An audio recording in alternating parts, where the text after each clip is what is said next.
rahmatullahi ta'ala wa barakatuhu. Ni ne naku Hawwayo Ma'awa Ibrahim daga Zuru wanda aka sani da Official Magazine.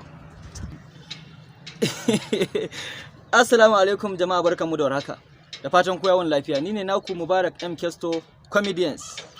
Assalamu alaikum wa rahmatullah. Ni ne naku wanda kuka fi sani da Abubakar, wato ainihin ABK. Assalamu alaikum wa rahmatullah.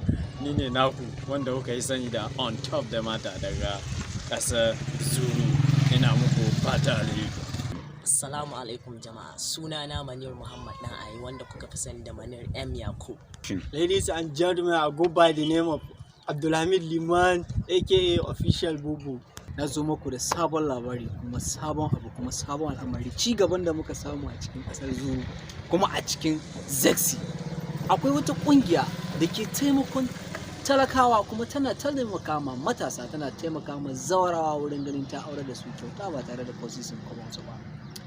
Wajen ganin sun samu muku ayyuka kyauta, su kai ku koyi ayyuka ba tare da kwasisin kwabanku ba. Wannan ƙungiya an fi saninta da suna Youth and Widows, tana nan a Zexi area. Youth and Widows. Youth and Widows. Youth and Widows. Youth and Widows. Youth and Widows. Ga mai buƙatar ƙarin bayani dangane da abin da ya shafi wannan ci gaban da muka kawo muku, za ku yi tuntuɓar lambar wayar mu kamar haka. Yawwa, har yau muna muku tallan channel ɗinmu mai suna M Kesto Comedians. Ku yi like kuma ku yi subscribing, ku danna alamar ƙararrawa da zarar mun ɗaura shirye-shiryenmu. Mun gode. M Kesto Comedians.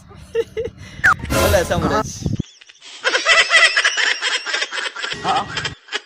Ku danna mana subscribe kana ku danna ƙararrawar sanarwa ta yadda za mu sanar da ku sababbin shirye-shiryenmu da zarar mun ɗaura. Mun gode.